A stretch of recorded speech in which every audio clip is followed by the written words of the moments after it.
Bonjour chers amis, bonjour la Martinique, bonjour la Guadeloupe, bonjour la Guyane et puis tous ceux qui nous regardent très très loin au-delà des océans. Une émission spéciale, émission sur la drépanocytose, pathologie mal connue qui existe chez nous, qui existe dans presque tout le monde, hein, sur toute la Terre. Pendant longtemps, on a cantonné cette maladie comme une maladie de noir, ce qui est totalement faux, puisque tout le monde est touché. Alors, bon, nous allons nous consacrer surtout à la Martinique, parce que nous sommes directement concernés. Nous avons des amis de la famille, quelquefois, hein, qui sont touchés par la maladie. Alors, aujourd'hui, normalement, le docteur Loco, qui est responsable du service de drépanocytose à l'hôpital Mangrove-Vulsin, devait être avec nous. Malheureusement, il ne peut pas être là. Si jamais tu nous regardes, Ignat, nous regrettons ton absence, parce que tu es la grande spécialiste de l'histoire. Alors je sais que tu n'aimes pas que tu dis ça, tu parles toujours de ton service, mais bon, mais c'est vrai, tu es la grande spécialiste, et grâce à toi, le service fonctionne bien. Et malheureusement, pour des raisons particulières, tu as dû mettre en place ton droit de retrait pour des incidents malheureux. Tu n'as pas l'aide que tu souhaiterais avoir. Donc cette émission nous permet de dire que nous sommes tous avec toi, la Martinique est avec toi, parce que c'est le seul service et tu es la seule spécialiste. Donc il faut vraiment, vraiment que la société administrative, médicale se bouge et te donne les moyens de continuer le combat, puisque on découvre de plus en plus de drépanocytaires. Et pour prouver tout ce que je dis là, pour apporter de l'eau à mon moulin, j'ai avec moi des malades de la drépanocytose. Alors, de ce côté-là, à gauche, il y a Lydia, qui est drépanocytaire, qui est accompagnée de sa maman Liéna. De l'autre côté, il y a Maryse, qui est drépanocytaire. Voilà, Maryse qui est drépanocytaire. Et de l'autre côté, à côté d'elle, il y a Marc, qui n'est pas drépanocytaire, mais qui est un garçon, je le connais depuis très longtemps, qui fait un travail, tout comme à une autre échelle, tout comme Gina, fait un travail extraordinaire parce qu'il s'occupe de drépanocytaires. Il a créé une association pour se battre contre la maladie, pour réunir les malades de drépanocytaires pour continuer le combat. Voilà. Alors aujourd'hui, on va parler de la maladie, de la façon dont vivent les patients qui sont malades, et puis on va parler aussi de l'association à laquelle appartiennent ces patients qui sont là, de façon à ce que vous puissiez savoir, si jamais vous êtes drépanocytaire, si vous n'êtes jamais allé vers une association, que celle-là existe. Merci à vous quatre d'être là. Alors, mais c'était toujours un très très grand plaisir de faire de l'information. Comme je le répète souvent, l'ambition de cette émission, c'est d'être pédagogique. Alors, qu'est-ce que c'est que la drépanocytose ? La drépanocytose est une maladie du sang. C'est une maladie de l'hémoglobine, cette substance qui donne la couleur rouge au sang. C'est une maladie génétique, héréditaire, qui ne peut être transmise que si les deux parents sont porteurs du gène S. Okay?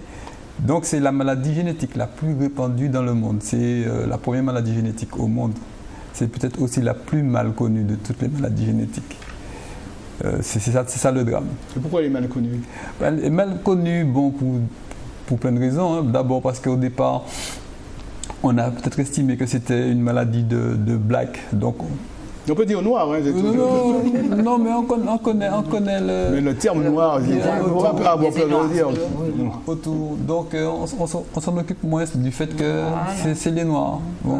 Il y a eu cette discrimination-là au départ. Puis on s'est aperçu que la drépanocytose n'est pas une affaire de noirs. Elle existe dans tout le pourtour méditerranéen, en Arabie Saoudite et en Inde. En Italie ? Oui, tout le pourtour de la Méditerranée, donc l'Italie en plein dedans. Voilà. Donc, alors qu'est-ce que ça veut dire S et SS ? Alors quand il y a deux parents S, ça va donner un malade SS, c'est ça ? Alors bon, pour ceux qui nous écoutent, qui ne sont pas forcément portés sur la maladie, il faut savoir que l'hémoglobine normale est qualifiée A. C'est une dénomination internationale. Bon. Le S, c'est aussi la dénomination internationale de la drépanocytose. Bon, en anglais, cycle cell, la cellule déformée, donc en forme de fossile. Donc le S, c'est la dénomination internationale. C'est pour ça qu'on appelle cette maladie aussi anémie falciforme. Falciforme, exact. Donc, lorsque cette maladie est reconnue présente, enfin, dans un individu, elle est localisée en termes de S, elle est focalisée en termes de S. Donc, lorsqu'un parent est porteur du gène S et qu'il a un partenaire porteur lui aussi du gène S, ces deux personnes-là ont une chance sur 4 d'avoir un enfant drépanocytaire SS. Okay? C'est ça en fait. Donc l'hémoglobine normale c'est A, l'hémoglobine anormale ou j'allais dire qui a muté c'est S. C'est ça qu'il faut savoir. Le S c'est le gène de l'hémoglobine anormale. Le A c'est l'hémoglobine normale. Je crois que là c'était un bon cours d'histologie que tout le monde a bien compris. Qui est SS ici? Vous êtes SS, oui, madame. Moi, je suis SS. Donc, vos deux parents sont SS, sont S. Oui, enfin, de toute façon, vous savez, mes parents, ma mère, elle a 92 ans. Donc, je pense qu'elle est AS parce qu'elle n'est pas comme moi. Et mon père, il est mort, j'avais que 3 ans. Donc, automatiquement, je pense qu'il était SS. Dans ce temps, on ne faisait pas le dépistage. Il n'y avait pas ça. On ne connaissait même pas la maladie. Oui, bien sûr, on ne savait pas ce que c'était. Donc, moi, je suis SS. Et on était 5. J'ai un frère qui est décédé à l'âge de 52 ans. Lui aussi, il était SS. Et les autres... Je peux vous demander? Oui, je vous en prie. Il est mort à cause de la drépanocytose? Ah oui. Oui, à cause de la drépanocytose. Vous savez, avant, on mourait très tôt de ça. Hein. On disait même aux parents, votre enfant ne va pas durer très longtemps. Et voilà. Et les autres sont AS. Alors, vous, ça s'est manifesté comment? Eh bien, par les crises douloureuses. À partir de quel âge? Très petite, je me rappelle, j'allais à l'hôpital Clarac en ce temps. Mais on ne savait pas. Et c'est au fur et à mesure, avec, vous savez, la technologie, tout ça, on a appris à maman qu'elle avait 2 enfants drépanocytaires SS, dont mon frère et moi.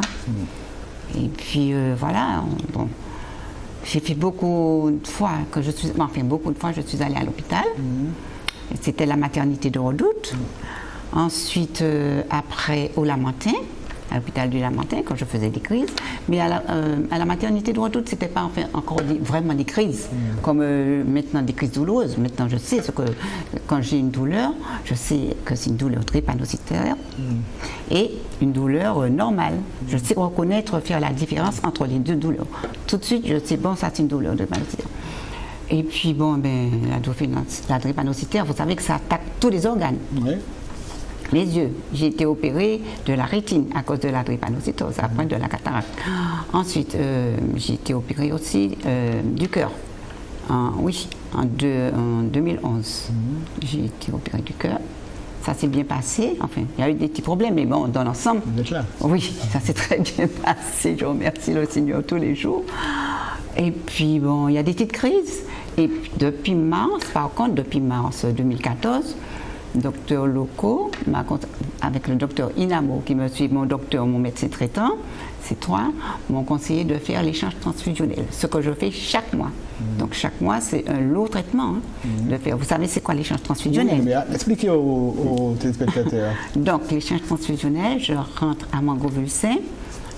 2 jours avant, je vais faire des analyses, tout un bilan pour savoir quels sont qu'on commande pour moi. Ensuite, le 3e jour, je rentre à Mangovulsin et là, vous prenez, on est couché parce que moi j'ai tout avec la drépanocytose, on a toujours froid. Je ne sais pas si on a toujours froid, oui.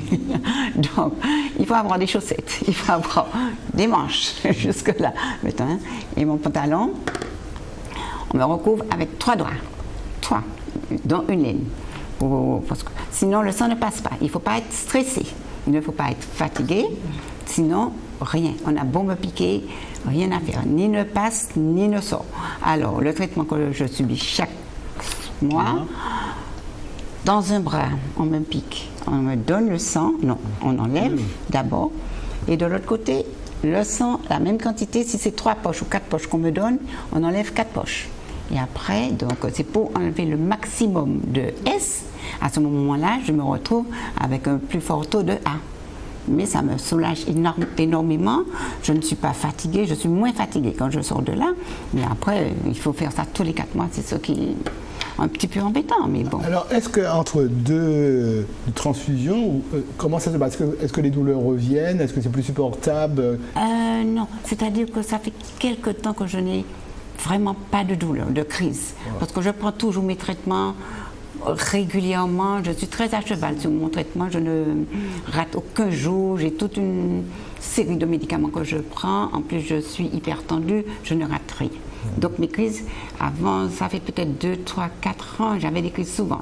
Dès que j'avais une crise, le 15, le SAMU, qui arrivait tout de suite, parce que c'est insupportable. Vous savez comment les crises drépanocytaires, c'est atroce. Donc, le SAMU arrive, parfois même en chemin déjà, on me donnait déjà un antalgique pour pouvoir calmer la douleur. Bon, donc, après on arrive au Lamentin, on allait tout de suite à Mangovulsin. Mais maintenant, aux urgences, comme Mangovulsin a fermé. Ah, des urgences, ah oui, c'est vrai, les urgences de Mangovulsin ont fermé. Petit rappel. Voilà. Donc, on n'est plus transféré aux urgences, on est à la Minard. Mais la Minard, quand même, dans le temps, on s'occupait. Dès que Drépano arrivait, on était rapidement pris, parce qu'on sait que comment ça fait mal, ces douleurs sont insupportables. Donc et puis voilà, c'est la perfusion, ce que je n'aime pas, avec, je ne sais pas, du diantalfique, quelque chose pour nous soulager tout de suite. Et ça allait, et puis après on nous transfère peut-être au premier ou deuxième étage, on reste là quelques jours, sous suivi, et si ça s'aggrave, à ce moment-là, on nous transfère à Mangovulsin, qui nous prend en charge. Tandis qu'auparavant, on était aux urgences de Mangovulsin, on restait là, on faisait le nécessaire rapidement. Ensuite, on nous retransférait au CID, au deuxième étage, au service du MP2, service du docteur Delors. Et là, ça allait. Vous décrivez exactement ce que vit une de mes amies. Je lui fais un petit coucou, Micheline, bonjour. Tu vois, on pense à toi aujourd'hui parce que je sais que tu es dans ce genre de situation-là. Alors avec nous aussi, nous avons une maman qui a une fille drépanocytaire. Alors, comment vous avez appris ça? Est-ce que quelle est l'origine? Vous êtes drépanocytaire? Oui. Vous êtes quoi? Comme je n'ai pas trop cherché, c'est à ma deuxième grossesse que le médecin m'a diagnostiqué la drépano. Ma deuxième grossesse. Il avait fait des recherches parce que j'étais à Paris à l'époque. Voilà. Et c'est à ce moment-là que votre deuxième fille est drépanocytaire. Non, oui, elle a une formule. Mais pour mon aînée qui est Lydia, donc la naissance, ça s'est très bien passé, tout ça. Mais c'est après, avec les crises, parce qu'avec le froid, comme dit madame, les douleurs se sont révélées. Et une fois hospitalisée, les premières hospitalisations, ils n'ont pas vu que c'était ça.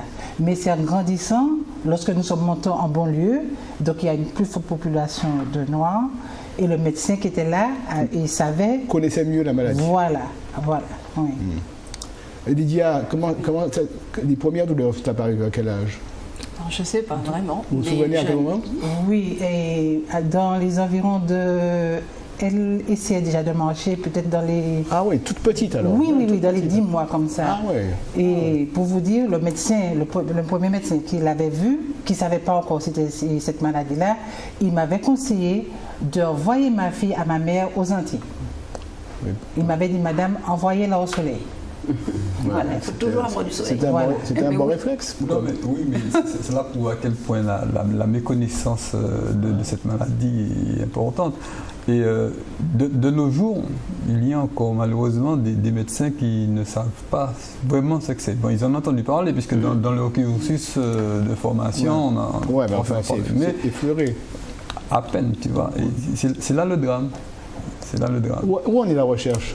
Alors, très peu, en tout cas, sur le département, très peu, ou à mon sens, je n'en entends pas parler. Donc, cela signifie qu'il n'y en a pas. S'il y en avait, j'en serais quelque chose. Alors, il y a un hôpital en France, qui est l'hôpital de Créteil, où il y a le professeur Galacteros, c'est ça? Il est à Mont-d'Or, il me semble. Il est à Mont-d'or. Oui, mais Mont-d'or, c'est... Ah oui, je crois que c'était à Créteil. Ouais.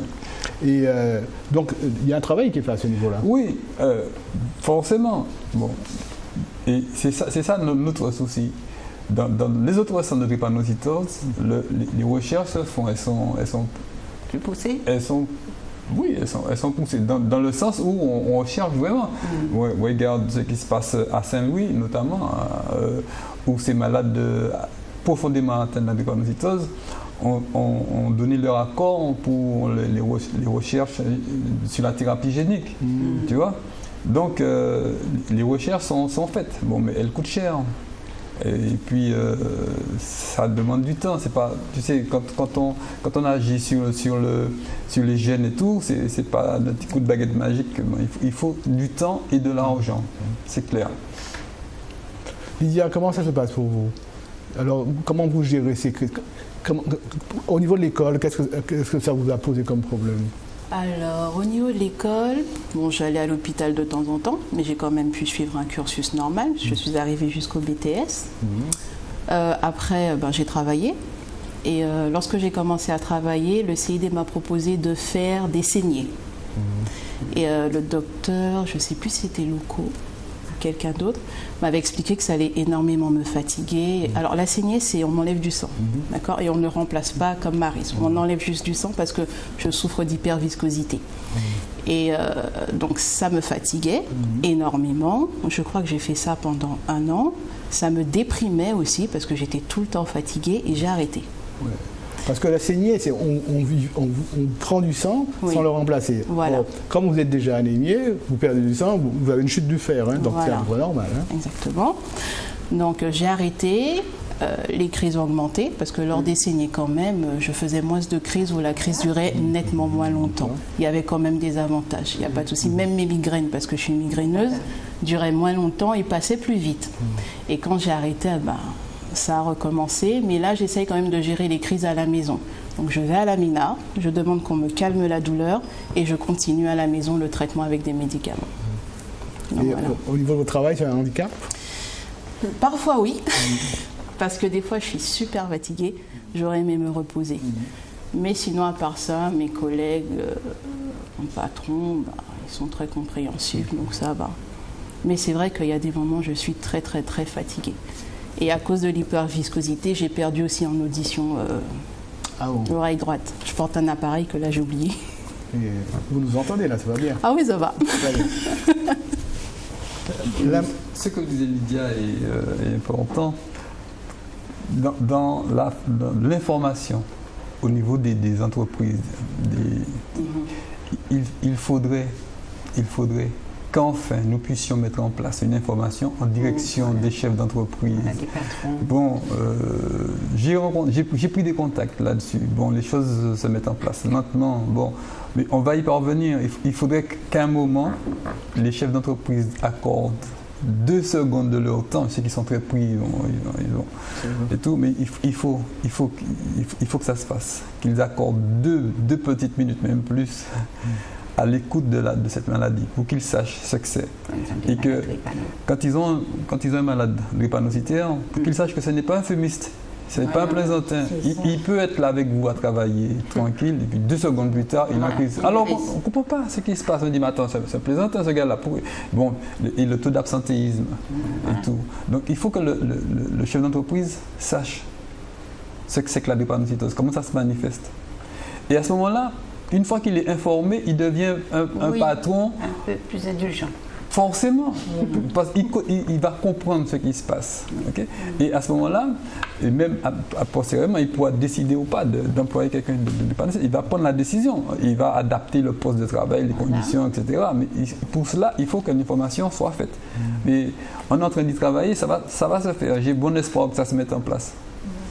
Je voulais rajouter aussi, parce que moi qui suis la maman de Lydia, parce que lorsqu'elle me dit qu'elle est fatiguée, tout ça, bon, je suis en train de la booster pour dire, mais pourquoi tu t'arrêtes pas, le patron va comprendre tout ça. Mais il faut comprendre que lorsqu'elle prend un arrêt de maladie, eh bien, comme son cas SC n'est pas reconnu comme un handicap, eh bien, si elle a un long arrêt maladie, ça fait... ça pose problème. Oui, et puis parce que la paye diminue. Oui, forcément. Parce que la sécurité sociale ne rembourse pas le salaire qui est perdu. Alors tout ça, elle est obligée de gérer sa maladie comme elle peut et puis aller travailler même en étant très fatiguée. Alors comme disait monsieur, si les patrons écoutaient ou bien aménageaient un temps pour le drépanocytaire, pour lui permettre de se reposer un petit peu. Mais ça passe forcément par l'information. Il faut que le chef d'entreprise, il faut que le patron sache de manière pertinente où il en est. Mais est-ce que ce n'est pas sous notre responsabilité, cette histoire d'information? Nous sommes en train de faire de l'information, là. Bien sûr. Mais est-ce qu'il ne faudrait pas l'intensifier? Alors, je sais aussi que même l'information, ça demande de l'argent. Oui, mais là, on n'a pas véritablement besoin d'argent, on a juste besoin d'écoute, c'est-à-dire de réunir. La première chose, c'est la volonté. La volonté de se réunir, d'écouter, prendre le temps. Parce que ce n'est pas compliqué. Nous savons que nous pouvons avoir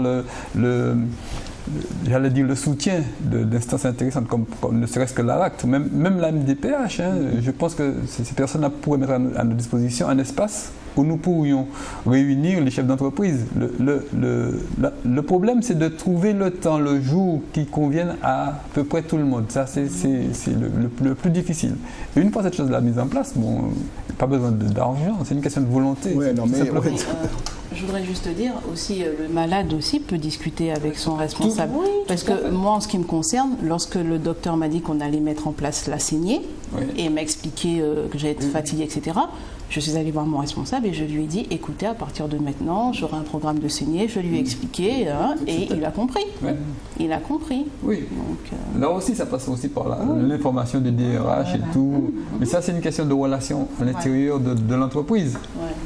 C'est évident. Et puis ça dépend de la qualité d'écoute du chef d'entreprise. Oui. Ils ne sont pas tout le temps disposés. Pas de problème non plus à mon travail.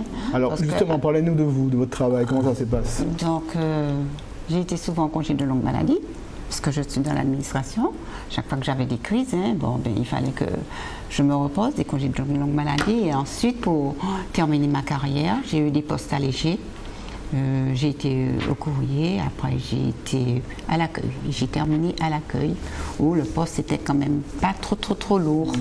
Voilà. En fait, c'est beaucoup plus facile quand on est à l'administration que dans le privé. Ça, c'est sûr. Il y a des gens qui comprenaient quand même les chefs de service. Oui, bien sûr, mais je pense que c'est un peu plus facile dans l'administration. Oui. Quand elle était à l'école et qu'elle avait des difficultés, parce que comment ça se passait avec ses enseignants, le chef d'établissement? Eh bien, pour les chefs d'établissement, je n'ai pas eu à en parler. Parce que Lydia, si elle était malade, elle était hospitalisée, je faisais l'arrêt de maladie et que j'envoyais à l'école. Mais pour aller voir le professeur dire que ma fille était drépanocytaire, non. Par contre, en France, excusez-moi de parler de quand elle était en France, mais c'est-à-dire que quand elle était en France, les professeurs étaient au courant. Alors, elle était pour le sport. Dispensée de sport, voilà. Et en Martinique aussi, j'ai fait cette dispense-là. Mais sinon, ça s'est toujours très bien passé. Elle a eu son bac, tout ça, très bien. Vous disiez que vous aviez un autre enfant qui était drépanocytaire. Ils ont des traces. Mais avec moins de soucis. Moins de soucis, oui.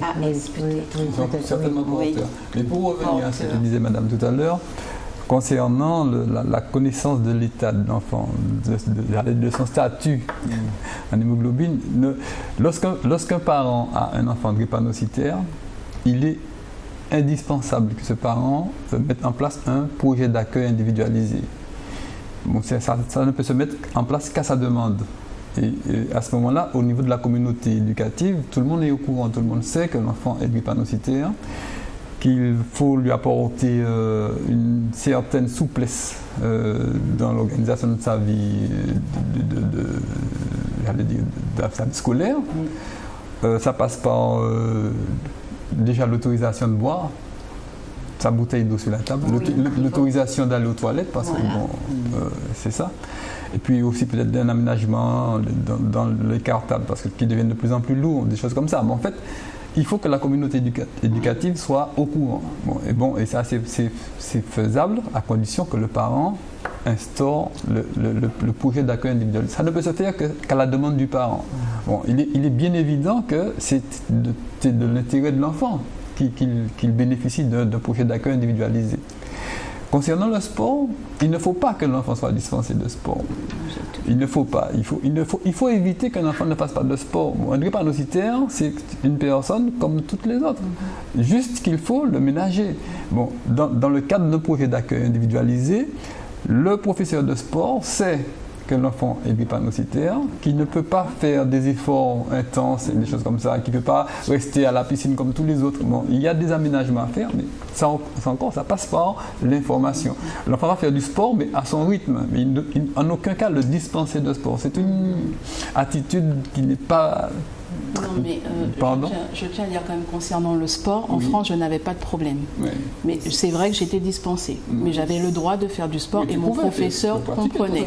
Mais quand je suis arrivée en Martinique, le professeur ne comprenait pas et me traitait de feignante. Parce qu'il n'était pas informé. Il savait que j'étais drépanocytaire. Et il me mettait des mauvaises notes exprès. Il savait que c'était drépanocytaire, il ne savait pas ce qu'il y avait derrière le mot drépanocytaire. On lui explique. Et il allait, comment en France je n'ai pas eu de problème, mais en arrivant en Martinique j'ai eu des problèmes. Donc là effectivement j'ai fait jouer la dispense. Je ne pouvais pas faire autrement. Quel dommage. Je ne pouvais pas faire autrement. Ah, moi j'ai toujours été dispensée de sport. Oui, parce que je n'avais pas, c'est vrai, et ça m'embêtait un petit peu, parce que bon, on est un petit peu mis à l'écart. Voilà. Mais je ne pouvais pas faire autrement, parce que si je faisais par exemple un tour, il exigeait que j'en fasse 5, alors que je ne peux pas. Je ne peux pas. Eh bien, il a eu beaucoup de chance, ce professeur. Il a eu beaucoup de chance. Parce que tu aurais pu faire plus qu'un malaise. J'ai fait un malaise. Fait un malaise, je suis allée à l'infirmerie. C'est à partir de là que mon médecin traitant m'a dit je te dispense. Non, je veux dire que ça peut être plus grave. Oui, ça peut aller plus loin. C'est pour ça que je dis qu'il a eu beaucoup de chance. Parce que en sachant ton état et en te posant des choses, ça peut être plus grave. Et oui. Bon, passons. Alors, Marc en parle savamment parce qu'il est professeur d'éducation physique. Et puis il connaît la maladie. Alors voilà, 2 avantages. Il connaît la maladie, il est professeur d'éducation physique. Voilà. Est-ce que dans ta carrière, tu as rencontré des enfants drépanocytaires? Oui, j'en ai rencontré. Pas des masses. De toute ma carrière, j'en ai eu 3. Mais des bien malades. Mais paradoxalement, à leur état, c'était des mordus de sport. C'est très curieux. Les élèves drépanocytaires que j'ai, il y en a qui avaient une attente de transfusion, donc pour éviter les transfusions, ils voulaient faire du basket, ils voulaient être gardien de but. C'est impressionnant. J'ai l'impression que je vais l'empêcher de vivre, ce gars. Quand tu le ralentissais. En mettant les barrières. Oui, en disant. J'allais dire les principes de précaution. Pour lui, non. Oui, je suis qu'empêcher moi de vivre. C'est ce sentiment que j'ai. Et par contre, compte tenu de la maladie dans le département, c'est vrai que je n'ai eu de toute ma carrière que 3 cas. Alors, je ne veux pas croire que je suis passé à côté de drépanocytaire sans le savoir. Je dis, touchons du bois, c'est le cas. Parce que, effectivement, ça peut être très, très grave. Un enfant drépanocytaire, tu n'es pas au courant. Voilà. Il est dans ta programmation. Tu travailles avec tes gamins, mais évidemment. Même si tu fais attention à travailler, j'allais dire, en respectant les... je n'entre pas dans tous les trucs du prof, mais ça peut être dangereux de faire travailler normalement quelqu'un que tu dois ménager. Qu'est-ce qui s'est passé pour votre frère, madame? Il est relativement jeune, 50 ans, c'est jeune. Il était tout le temps malade. Lui, entre lui et moi, la différence était grande. On me disait, toi, tu ne ressembles pas trop à une drépano SS, puisque le SS, c'est ça. Et lui, il était tout le temps malade. Je me rappelle, depuis tout petit, il était tout le temps hospitalisé au Lamentin. Tout le temps. Et puis, il était même dialysé. Et il est mort au cours de sa dialyse. Il avait la tête rénale. Oui, la dialyse, et puis bon. C'est le cœur, je ne sais pas, et puis voilà, 52 ans. Il était jeune. Bien sûr, c'est jeune pour mourir. Oui. Il est bien vivre. Enfin, qu'est-ce que vous voulez? Est-ce que tu sais ce que sont devenus tes élèves qui étaient touchés par la dépression de ça? Mais ils continuent leur scolarité, il n'y a pas de souci. Ils sont en université. J'en ai un qui est à l'université. Les 2 autres sont au lycée. Au lycée. Oui, il y en a un à l'université, les 2 autres au lycée. Et ça se passe sans souci. Est-ce que vous connaissez d'autres malades de drépanocytose autour de vous? Moi, j'en ai connu récemment, puisque comme je fais l'échange transfusionnel au CID, c'est là que je les ai connus. C'est la Tsénie, parce que chaque drépanocytaire, son cas est spécifique. On ne peut pas dire que celui-là, c'est pareil. Celui-là, sa crise peut avoir lieu, sa crise, je ne sais pas, au niveau du thorax.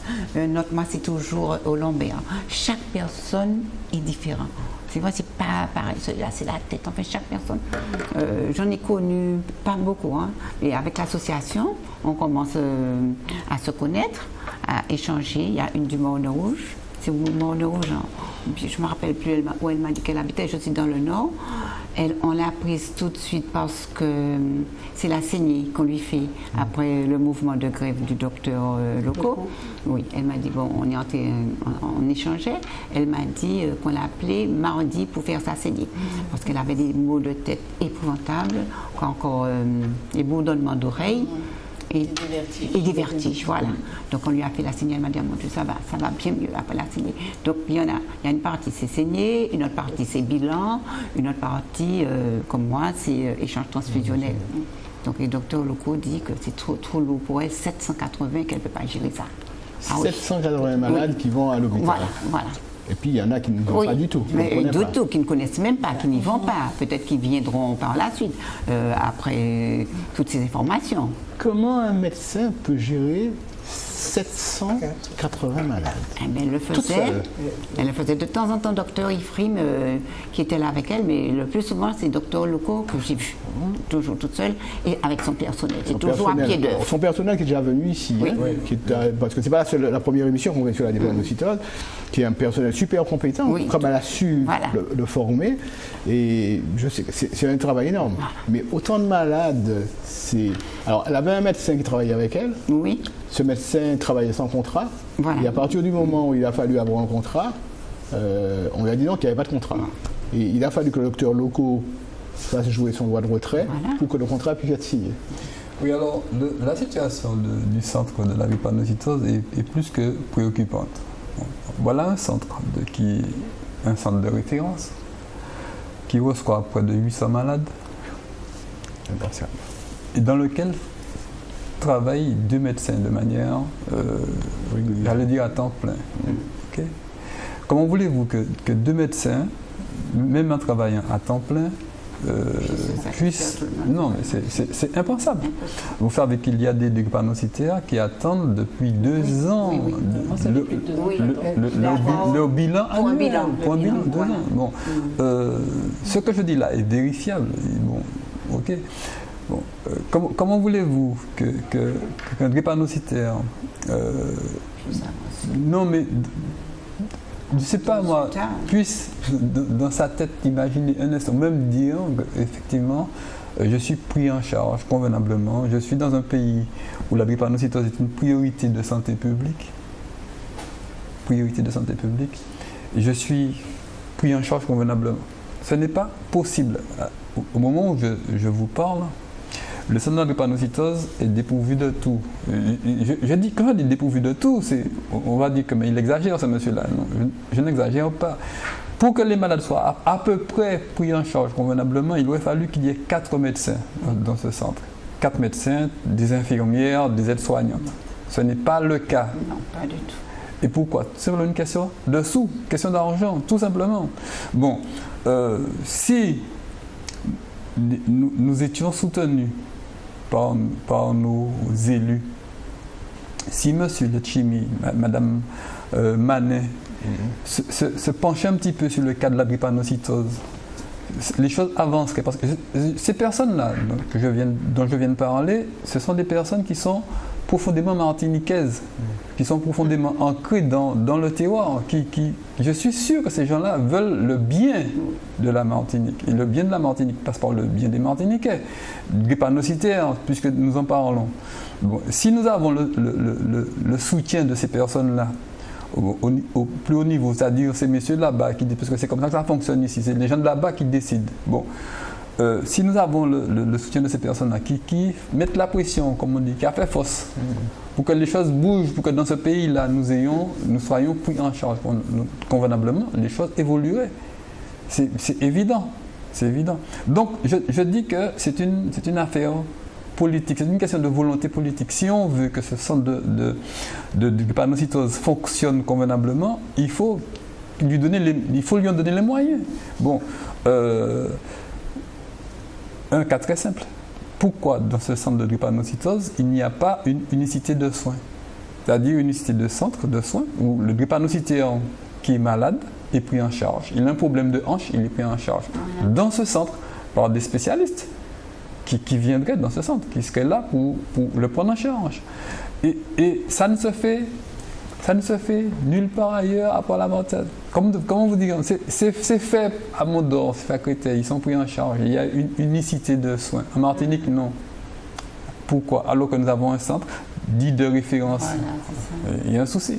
Un centre de référence sans les moyens.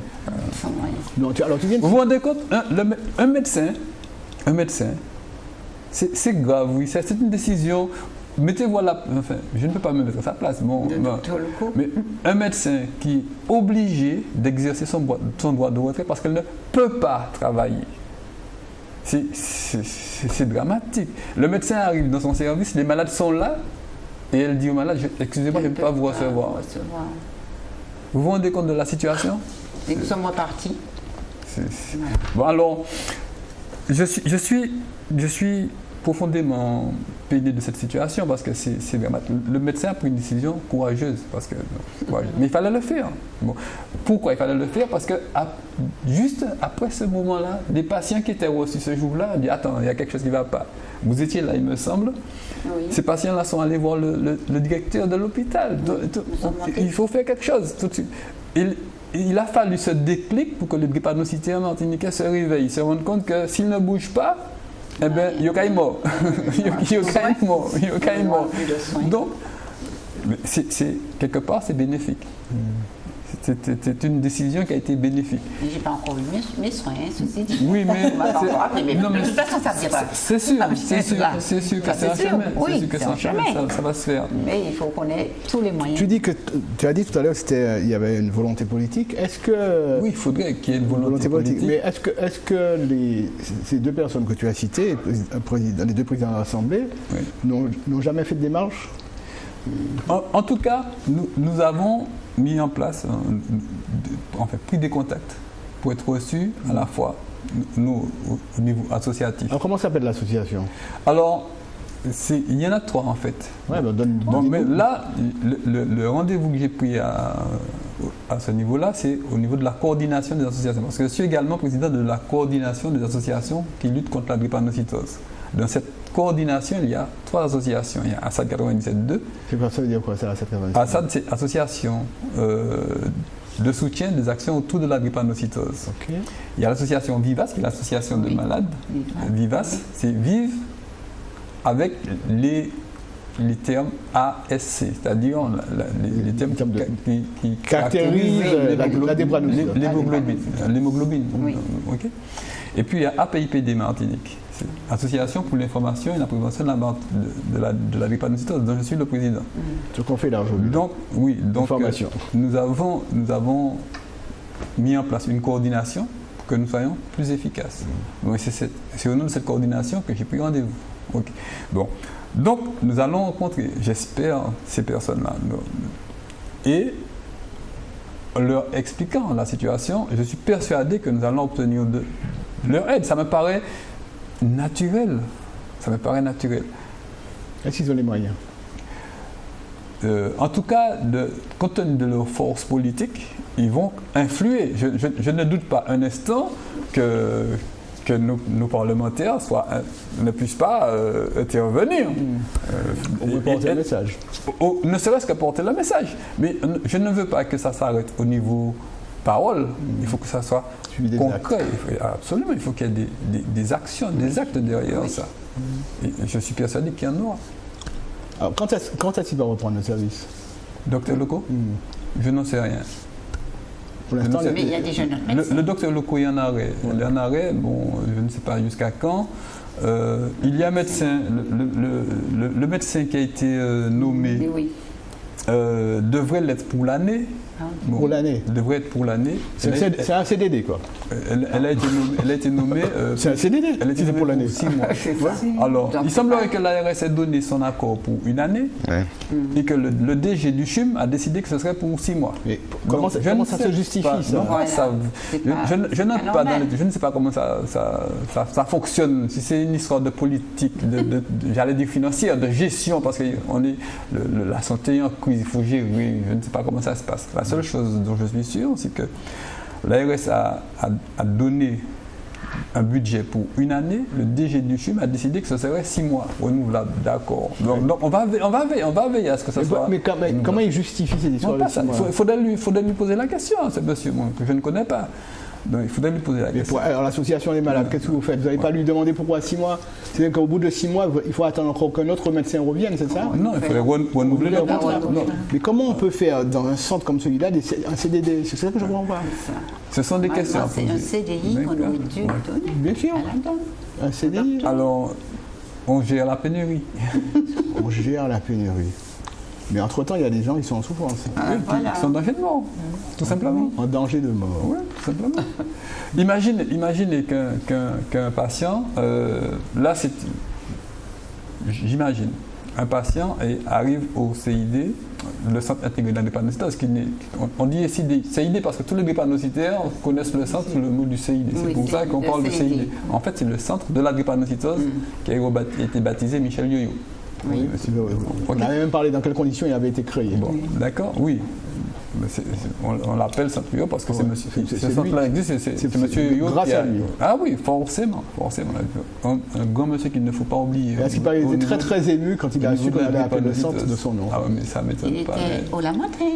Je l'ai connu, moi. À Bidéry. Ah oui, c'est le moment. Mais oui, moi aussi j'ai été. Tu vois? Que disions-nous? J'ai perdu le fil. C'est vrai, j'ai perdu le fil. Imaginons que... Oui, alors, imaginez qu'un malade arrive pour son échange transfusionnel et que personne ne puisse le faire.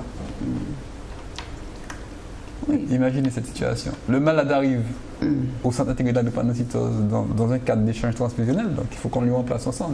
On le vide d'une partie de son sang pour remplacer son sang. Et que ce changement ne puisse pas se faire. Qu'advient-il de ce malade? Dramatique. Okay. Et sûrement, il n'y en a pas qu'un seul à qui ça pourrait arriver. Voilà.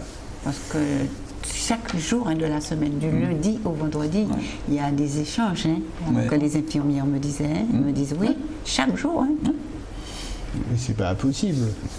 Il faut faire quelque chose. Je ne sais pas quoi, mais il faut faire quelque chose. En plus, il n'y a qu'une seule machine. C'est-à-dire qu'on peut prendre que malade. Que malade. Donc, on aurait pu avoir 2 machines. Il y en a 2. Oui, mais c'est qu'une machine pour CID qui. Mais pourquoi l'autre ne fonctionne pas? Oui, l'autre machine. Je ne sais pas. Je suis très mal placé pour parler du fonctionnement du centre. Et encore une fois, je regrette profondément que le docteur Loko ne soit pas là ce matin parce qu'elle aurait pu porter des précisions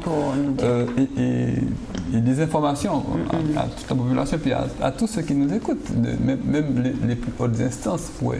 On va refaire une émission avec elle. Ce serait important. On va faire une émission avec elle. Dès qu'elle sera rétablie, c'est important, on va faire une émission avec elle. Parce qu'il y a des choses que Dr Loko peut dire, parce qu'elle est au centre. Elle est au centre du système, elle sait comment ça fonctionne et tout, donc je ne dispose pas d'éléments suffisamment. Ne voulant pas dire de bêtises, je préfère ne pas parler. Ça me paraît évident. Oui, renforcer, donner d'autres personnels. S'il y a 2 machines à ce moment-là, on peut quand même soulager 2 malades le même jour. Un malade par jour, et sur la quantité de malades, c'est impensable. Bon, la dernière fois que vous êtes allé, le docteur Loko a fait son retrait. Oui. Et bon, qu'est-ce qu'on devait vous faire? Eh bien, l'échange, c'est à... Et vous êtes en attente, là? Oui, je suis en attente. En attente, ça veut dire que vous pouvez être en souffrance? Oui, tout à fait. Et on ne m'a pas encore dit, on ne m'a pas dit quand est-ce que je vais retourner pour faire cet échange. Je ne sais pas, j'attends. C'est une histoire pas croyable. Oui. J'attends, je ne sais pas. Au XXIe siècle. Oui. Alors, le département français. En plus. Je ne sais pas. Là, ça fait presque 3 ans qu'elle attend un rendez-vous aussi. Pour un bilan. Je voulais reprendre mes CDI parce que j'ai vu que ça m'avait tellement apporté, je voulais reprendre. 3 ans d'attente pour un rendez-vous. Et je peux ajouter, parce que en France, tout le temps je le dis, mais je ne comprends pas, lorsqu'on était là-bas, tu avais le bilan régulièrement. Alors j'ai dit, mais si Bourgouville ne peut pas te recevoir, va voir ton médecin traitant. Mais peut-être que le médecin traitant n'est pas apte à prescrire tous les bilans qu'elle doit faire, parce qu'il y a les yeux, les reins, le cœur, tout ça. Alors je dis, je vais te payer un billet, puis tu vas repartir en France pour faire un bilan. Et pour voyager aussi pour les drépanocytaires, c'est quelque chose, c'est pas évident. Parce qu'ils arrivent en altitude. Voilà. Et là-bas, régulièrement, elle avait son bilan. J'étais à cheval dessus. En ce qui me concerne, mes yeux, je les suis seule, hein, parce que je sais que j'ai des lasers à faire. Alors j'oublie le terme technique. Il y a des espèces d'amas veineux là, qui se forment. Je ne connais pas le terme médical. Et heureusement que je l'ai fait parce qu'il fallait que je fasse un laser. Sinon, ça aurait pu péter dans le... Vous avez fait ça de votre propre chef. De mon propre chef. Mais je ne sais pas si j'ai le droit de dire son nom. Docteur, d'accord. Je savais qu'il avait un cabinet à Fort-de-France. Donc je suis allée, j'ai pris rendez-vous, il m'a filé laser. Et là, bientôt, j'ai un rendez-vous pour contrôler, quoi. Mais c'est pas... Et normalement, c'est le CID qui me prescrit tous les examens que j'ai à faire en externe et je ramène les résultats. Mais là, c'est pas possible. Et moi, quand on a découvert sa maladie, le médecin m'a appelé dans son cabinet et le médecin m'a donné à peu près tous les éléments, tout, et ce qu'elle doit en arrivant en crise, le traitement à peu près. Et comme disait monsieur Orlé, des moments, il y a l'écoute. C'est-à-dire que où ça trop bagaille. Alors, comme je dis au médecin qu'il lui faut de l'eau, pas docteur locaux, mais une fois à la mina, il faut de l'eau à ma fille, puisque ma fille est drépanocytaire. Eh bien, non. J'ai dit non. Et comme j'ai insisté, là, on m'a permis de lui donner l'eau.